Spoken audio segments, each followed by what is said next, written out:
Hello, hello, mon ami. Heureux de te retrouver dans cette nouvelle émission Face à Face. Toujours une joie, un bonheur, un privilège d'être connectés ensemble à la présence de Dieu. Il se passe des choses dans la présence de Dieu. En fait, il se passe toujours quelque chose lorsque Dieu est présent. Et je crois qu'au travers de cette émission, Dieu va te parler, Dieu va te booster, Dieu va te challenger. Ouais, il va le faire. Je ne suis pas tout seul, j'ai un invité, Samuel. Salut Yanis. Merci d'être là, Samuel. Je suis content d'être là. Merci de me recevoir sur ton beau plateau.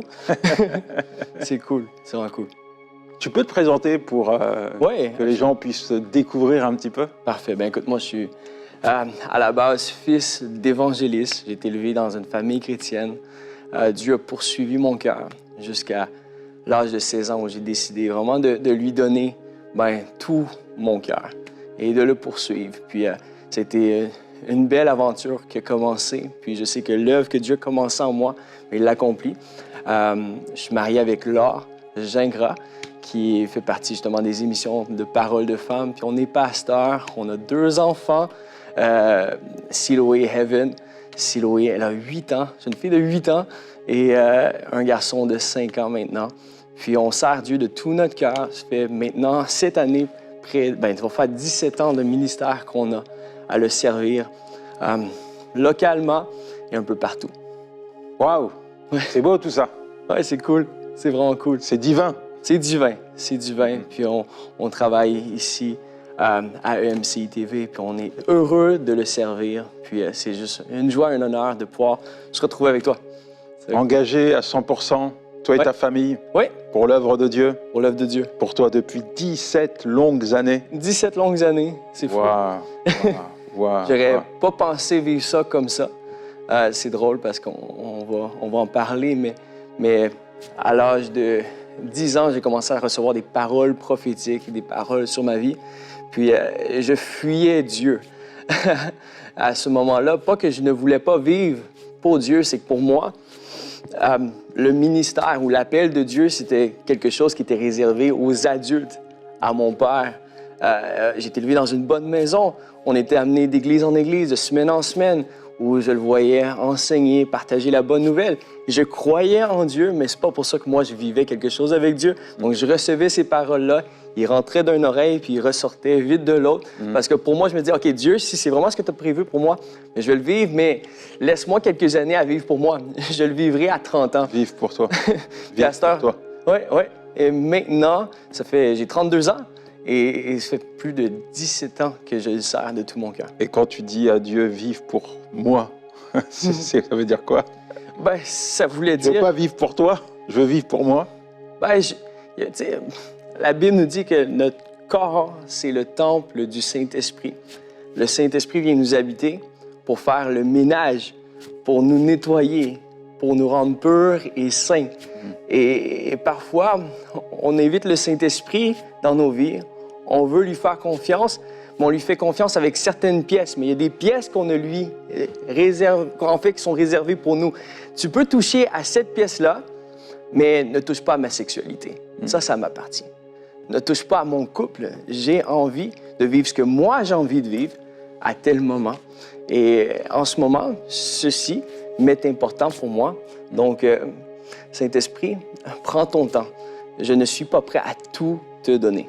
C'est comme si tu disais à Dieu que ta lumière éclaire toute ma maison sauf ma chambre. Exactement.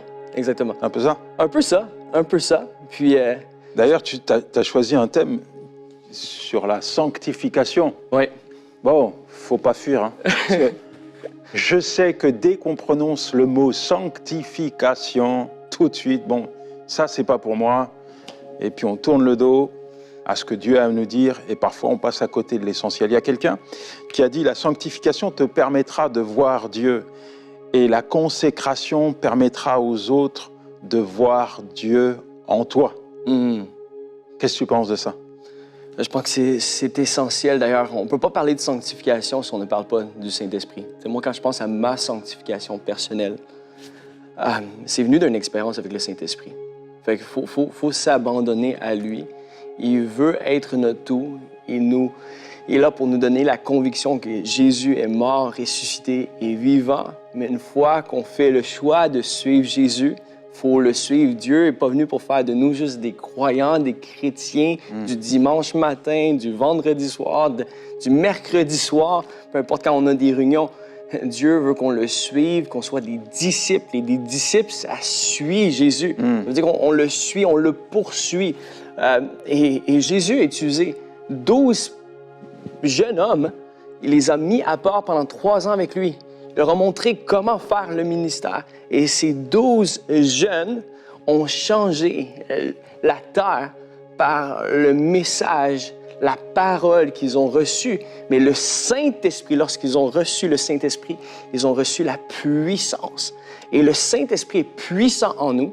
Et c'est par sa puissance seule qu'on peut voir Dieu faire infiniment plus que ce qu'on peut penser ou imaginer. Mais trop souvent, je crois qu'en tant que croyant, on ne laisse pas cette puissance-là, qui est une personne, faire son œuvre en nous. Donc, on ne le laisse pas nous sanctifier. On ne vit rien de puissant avec lui, car nous gardons, on l'empêche d'avoir l'accès à toute notre maison, qui fait qu'on ne vit pas au-delà de ce qu'on peut penser ou imaginer. On ne voit pas Dieu, comme tu dis. Bon. Tout ça, c'est bien beau, oui. Ce que tu dis. Oui. Et c'est vrai, et c'est juste. Oui. Et je crois que ça mérite d'être entendu. Mais on va revenir un peu en arrière, parce que ça, c'est le bon côté. Oui. Mais tu as insisté quand même sur des mots, discipline, oui. sanctification. C'est des mots qui sont ressortis plusieurs fois, là, en quelques instants. Oui. Tu choisis le thème de la sanctification. Oui. Fils d'évangéliste, tu viens de le dire également, je vais à l'église, etc., famille où il y a de l'amour, où il y a tout ce... En tout cas, il y a un écosystème divin chez toi absolument. Pour te permettre de t'épanouir. Ouais. Et pourtant, alors moi je ne connais pas ta vie, peut-être que la personne qui nous regarde là, elle se dit, mais il est né dans un foyer chrétien, mais pourtant il parle de sanctification, normalement... il devrait mener une vie sanctifiée. Et tu reviens encore sur un point, j'ai envie de vivre pour moi ma sexualité. C'était quoi ta vie avant que tu sois ce que tu es aujourd'hui? Bien, à l'âge de 15 ans, 14 ans, j'ai été exposé à la pornographie. Donc, jusqu'à ce que je décide de vraiment vivre pour Dieu, j'ai vécu 2 années entre 14 ans et 16 ans où je vivais des luttes. Avec justement ce fléau de la pornographie. C'était devenu une addiction dans ma vie. Et donc, c'était à tous les jours. Ça te pourrissait la vie. Ça me pourrissait la vie. Et pourtant, je savais mieux que ça, comme j'avais entendu, comme j'avais techniquement déjà même été rempli, baptisé du Saint-Esprit. Je vivais une lutte intérieure où je faisais littéralement ce que je ne voulais pas faire, mais c'était plus fort que moi et j'avais besoin de délivrance. Je sais que j'avais besoin et c'est pour ça que je mets l'emphase sur l'expérience avec le Saint-Esprit, l'expérience avec sa puissance, parce que des fois, quand on parle de sanctification, quand on parle de consécration, on ne veut pas l'entendre. Pourquoi? Parce qu'on se met le fardeau sur nos épaules et on pense que c'est à nous de tout faire, c'est à nous de suivre la loi. Mais Jésus est venu accomplir pour nous rendre libres. Maintenant, il ne faut pas marcher dans l'abus de la grâce, mais c'est en recevant sa grâce et son amour qu'on a le désir qui vient de Dieu en nous pour qu'on puisse le suivre facilement. Et moi, j'avais été élevé dans une famille chrétienne. Je connaissais Dieu, mais Dieu, ce n'était pas mon père, c'était mon grand-père. C'est comme si j'avais été élevé, je vivais ma relation avec Dieu à travers celle de mon père pendant longtemps. Mais à un moment donné, il faut que Dieu devienne ton propre père. Il faut que tu vives quelque chose d'intime avec lui. Et ça s'est passé pour moi. Je m'en rappellerai toute ma vie. Ça s'est passé pour moi à une conférence de jeunes. J'aimerais mettre l'emphase sur comment c'est arrivé. Je me suis approché lorsqu'un pasteur a fait un appel de consécration pour la sainteté, pour l'abandon de ce que les chaînes qui nous, des fois, rendent captifs. Je me suis avancé de tout cœur. J'en avais rien à faire de ce que les gens pouvaient penser. Pourtant, j'avais ma copine à côté de moi à l'époque. Puis il venait de faire un appel, si vous luttez avec ci, ça, la pornographie, la drogue, l'addiction, avancez-vous.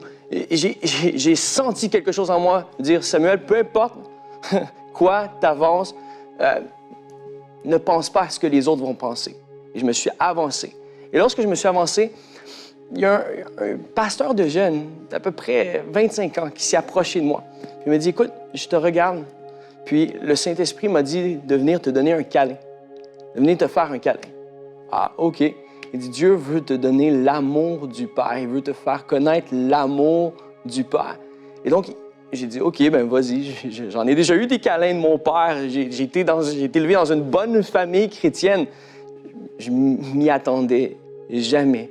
Mais ce câlin, pour moi, a été ma première expérience avec mon Père céleste, avec le Saint-Esprit est venu juste déverser l'amour d'un Père que je n'avais point connu comme mon Père, mais plutôt comme mon grand-père pendant longtemps.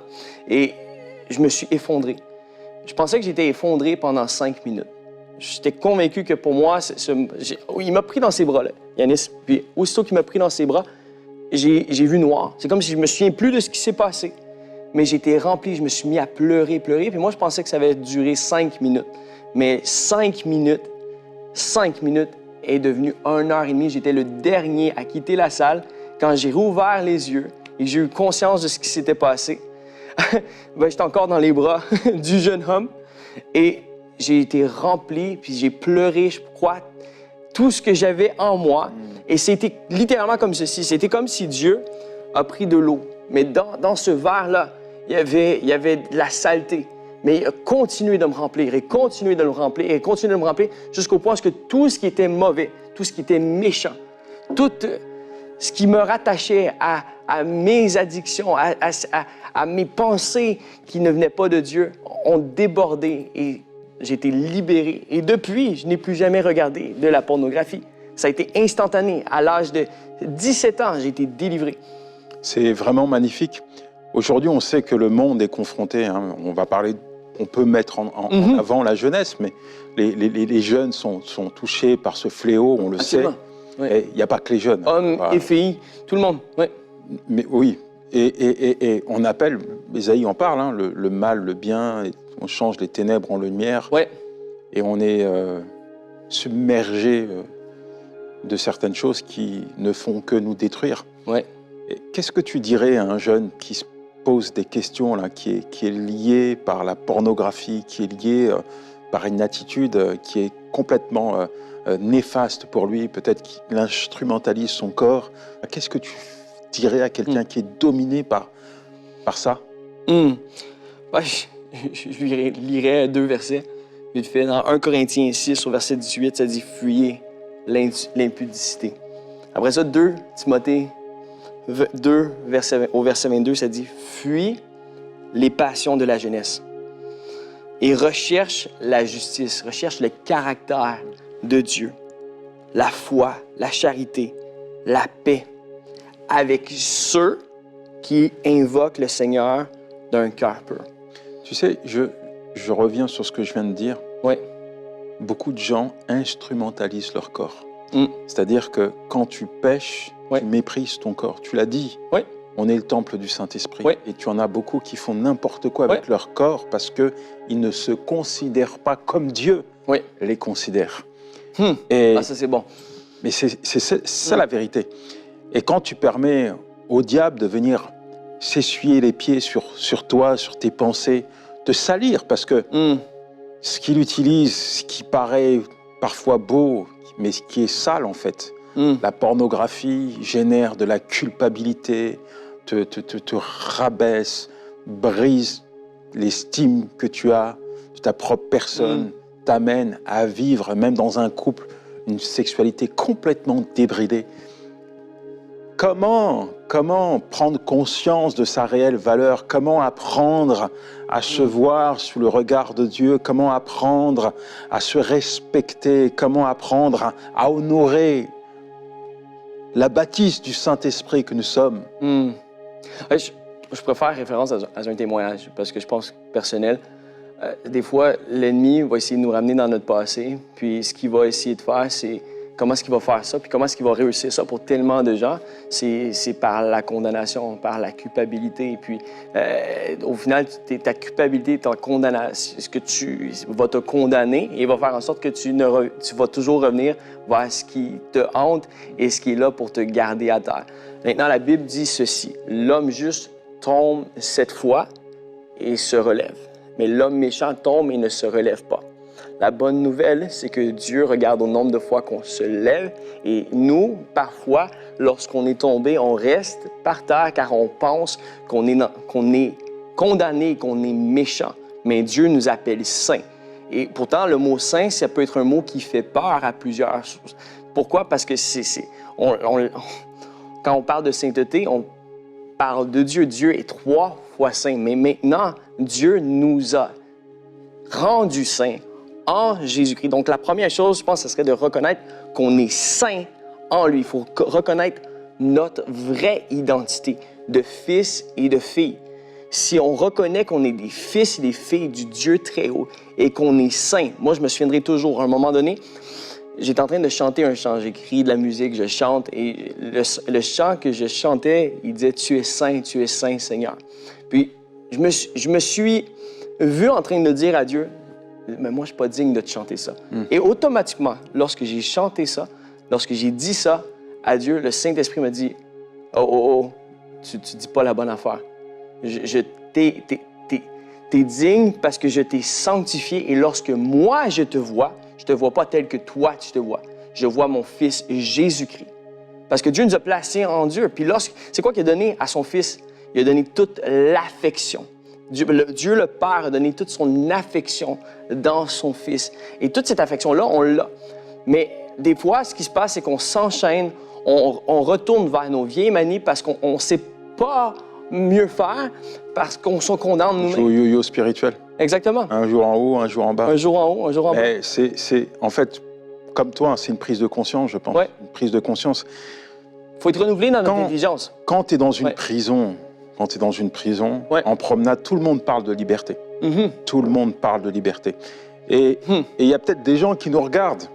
Ils parlent de liberté, ils parlent, j'aimerais bien arrêter ci, j'aimerais bien arrêter ça, j'aimerais bien me défaire de cette attitude, j'aimerais bien m'engager avec Dieu, j'aimerais bien le servir, j'aimerais bien être ce qu'il m'appelle à être, j'aimerais bien ressembler à telle ou à telle personne. Mais on se compare. Tous les jours, ils regardent leur vie, tous les jours, ils regardent les péchés que le diable utilise pour les ramener en arrière. Tu n'es rien, tu es sale, tu es mauvais, tu es indigne, tu es impropre, etc., etc.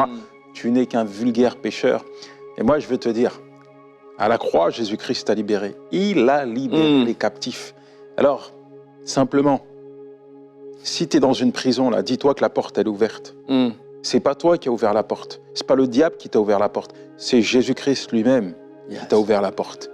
Et si tu lui fais confiance, si tu le suis, si simplement tu obéis à sa voix, comme Samuel, tu lui dis, Seigneur, je veux être libre maintenant, je veux m'en remettre à toi, je me repens de mon péché, maintenant j'avance et je veux jouir de ta pleine liberté. Alors il te libère, pas la semaine prochaine. Aujourd'hui. Tout de suite là. Et Samuel va prier pour toi. Samuel va prier pour toi. Pose simplement un acte de foi et expérimente cette liberté qu'il a expérimentée lui-même dans sa vie. Est-ce que tu peux prier? Absolument, absolument. Matthieu 6 au verset 8, ça dit « Heureux ceux qui ont le cœur pur, le cœur saint, le cœur mis à part, car ils verront Dieu. » Dieu veut te mettre à part dans cette saison et veut que tu te relèves pour la 7e fois. Aujourd'hui, c'est le jour où tu te relèves pour la 7e fois. Le chiffre 7 veut dire perfection. Et aujourd'hui, Dieu veut te rendre parfait en lui. Oui, tu es saint, peu parfait sans tache en Jésus-Christ. Mais si tu t'abandonnes aujourd'hui à la personne du Saint-Esprit, moi, c'est ce que j'ai fait à l'âge de 17 ans. Je me suis abandonné. J'ai vraiment dit, peu importe ce que les gens pouvaient penser de moi, j'ai dit, j'en ai rien à faire. Aujourd'hui, je m'avance. Aujourd'hui, c'est mon jour de liberté. Et aujourd'hui, je veux dire que c'est ton jour de liberté. Pas parce que je le dis, mais car Jésus l'a déclaré au pied de la croix du Calvaire lorsqu'il est écrit « Tout est accompli ». Ça voulait dire que tes chaînes sont tombées. Ça voulait dire que Dieu comptait te mettre à part aujourd'hui, là où tu te retrouves, car il t'a mis à part à la croix du Calvaire. En Jésus-Christ, aujourd'hui, tes chaînes tombent. En Jésus-Christ, aujourd'hui, tu es libre. Et celui que Christ rend libre, la Bible nous dit, il est vraiment libre.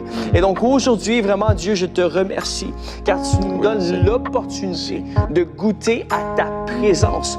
Tu fais descendre ta présence dans le lieu dans le salon, dans la chambre, dans la voiture, là où ceux et celles qui nous écoutent sont. Merci parce que ta présence, Seigneur Dieu, ton onction brise le joug et fait tomber en ce moment les chaînes. Et aujourd'hui, tu viens renouveler par ta puissance, Saint-Esprit, l'intelligence de ceux et celles qui consomment des mauvaises pensées. Tu viens purifier nos cœurs. Tu nous amènes, Seigneur Dieu, à avoir un cœur pur. Je déclare en ce moment le baptême du Saint-Esprit. Je déclare en ce moment le baptême de feu qui purifie. Merci parce que ta puissance qui agit en nous nous amène à voir infiniment plus que ce qu'on peut même penser ou imaginer. Tu nous amènes, Seigneur Dieu, à te voir et à déclarer combien toi tu es saint. Tu es 3 fois saint, qu'on puisse le dire, le chanter à jamais avec les anges, Seigneur Dieu. Merci parce que nous avons l'opportunité de déclarer, de chanter, Seigneur Dieu, de dire combien tu es saint, Seigneur Dieu. Tu es 3 fois saint, mais merci parce que lorsqu'on chante et lorsqu'on dit combien tu es saint, mais ces mêmes paroles-là sont déclarées sur nous car tu es en nous. Amen. Tu ne nous as pas laissés orphelins. En ce moment, je déclare que tous ceux et celles qui ont cet esprit d'orphelin, que cet esprit d'orphelin puisse être juste chassé dans le nom de Jésus, qu'on puisse recevoir ton identité de fils et de fille pur, parfait, sans tache, sanctifié à la croix. C'est déjà accompli. Reçois aujourd'hui ta liberté totale. Heureux ceux qui ont le cœur pur. Dieu, tu veux nous amener à avoir un cœur pur. Et donc, Dieu, aujourd'hui, rends-nous heureux. Donne-nous un cœur pur, Seigneur Dieu. Tu recherches, Seigneur Dieu, des hommes et des femmes qui vont se mettre à part dès leur jeune âge. Et aujourd'hui, on te dit, nous voici, nous t'appartenons. Envoie-nous, Seigneur Dieu. Fais sortir sors-nous du monde. Fais sortir le monde de nous. Et renvoie-nous dans ce monde, Seigneur Dieu, pour être une voix et une lumière, pour être un feu dévorant, Seigneur Dieu, qui chasse les ténèbres. Viens chasser les ténèbres de nos vies. Amène-nous à vivre pour toi complètement. Dieu, merci pour les cœurs aujourd'hui. Merci pour les cœurs, Seigneur Dieu, qui étaient en pierre et qui deviennent en chair, qui deviennent purs. Merci pour l'œuvre du Saint-Esprit. Merci, Seigneur Dieu, car c'est toi qui nous sanctifie. C'est toi qui nous sanctifie. Saint-Esprit, vraiment, je veux te remercier parce que tu es un Dieu de paix qui nous sanctifie toi-même. Et tu es ici, présent, sur ce plateau. Mais tu interagis, Seigneur Dieu, avec ceux et celles qui écoutent cette émission dans le nom de Jésus. Reçois le Saint-Esprit te touche en ce moment. Le Saint-Esprit en ce moment, il te touche. Le Saint-Esprit est en train de purifier ton cœur. Pourquoi? Parce que tu t'abandonnes. Si tu t'abandonnes à Dieu, tu es touché. Et aujourd'hui, c'est le jour de ta liberté, car l'Esprit de Dieu te parle. L'Esprit de Dieu est là pour toi. Je déclare en ce moment que tu puisses recevoir justement un câlin de la part de ton Père qui t'a tant aimé, qui te donne toute son affection. Ne te regarde plus jamais comme tu t'es regardé. Marche aujourd'hui dans ta pleine liberté. Merci. Je crois que Dieu agit, Dieu répond, Dieu exauce les prières de ses enfants et Dieu s'est forcément manifesté dans ta vie. C'est forcément manifesté. Vous connaîtrez la vérité vous affranchira. La vérité qui libère, c'est Jésus-Christ, c'est lui qui t'affranchit. Ne te regarde plus jamais comme un esclave. Tu n'es pas un esclave, tu es libre. Tu m'entends? Tu es libre. Sors de cette prison. Ne reste pas une seconde de plus. C'est pas là que Dieu veut te voir. Non. Dieu veut te voir dans sa présence.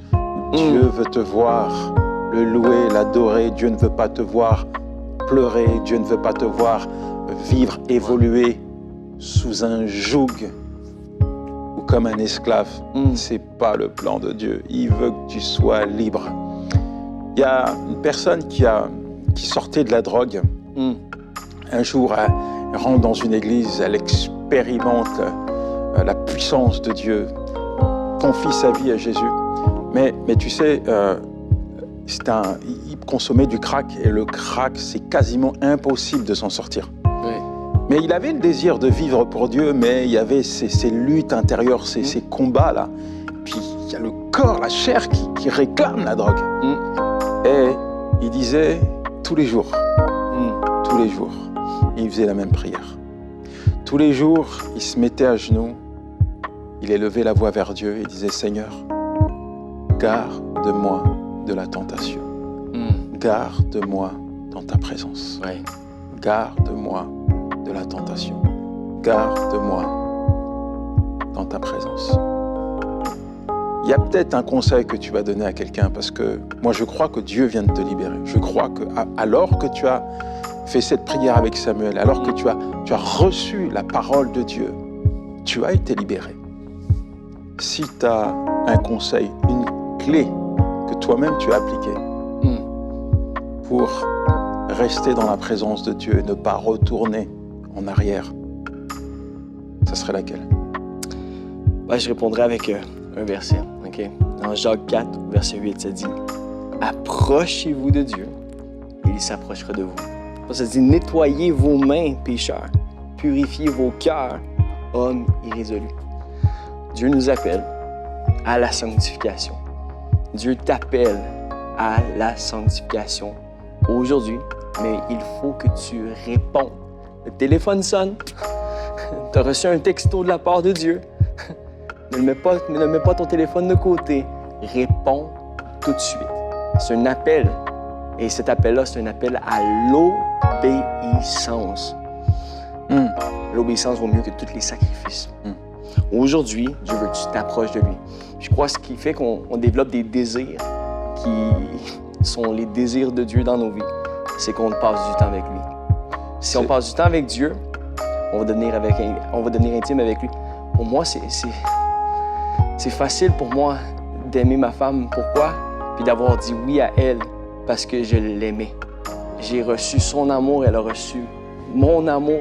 Et ça fait que lorsque j'ai dit oui à elle, c'était facile pour moi de dire non à toutes les autres et de fuir toutes les autres. Aujourd'hui, je fuis toutes les autres femmes. Pourquoi? Parce que je suis marié à l'or. C'est ce qui nous amène... C'est de l'or. Exact, c'est de l'or. Ce qui nous amène à fuir la tentation, à fuir le diable. Parce que le diable appelle. Le diable appelle. Il ne cesse d'appeler. Rassure-toi, il appelle tout le monde. Mais la Bible dit également résister au diable. Résiste. Ouais. Résiste. Donc, sois fort. Tiens-toi dans la présence de Dieu. Ouais. Et si le diable t'appelle, il ne faut pas répondre. Non. Il n'y a que Dieu. Ouais. Il n'y a que Dieu qui doit régner dans ta vie. Il n'y a que Dieu qui doit être honoré dans ta vie. Il n'y a que Dieu qui doit être glorifié dans ta vie. Il n'y a que Dieu qui doit être glorifié, mis en avant dans ton quotidien. Que tu sois à l'école, à la fac, au travail, seul dans ta chambre. S'il te plaît, veille sur toi. Ouais. Veille sur tes yeux. Veille sur tes mains. Veille sur ton être tout entier. Fais attention. Ouais. Sois vraiment en alerte parce que le diable cherche. Le diable scrute la faille. Et s'il y a une faille, une faiblesse, il s'engouffre dans le but de te ramener en arrière. Alors veille à ce que seul Dieu soit glorifié dans toute ton attitude. C'est l'assurance pour toi de rester dans la pleine liberté que Jésus-Christ t'a offert à la croix. Merci Samuel pour ce beau partage. Merci pour ta sincérité. Merci pour ton message. Je pense qu'il a interpellé beaucoup de personnes. Ton honnêteté.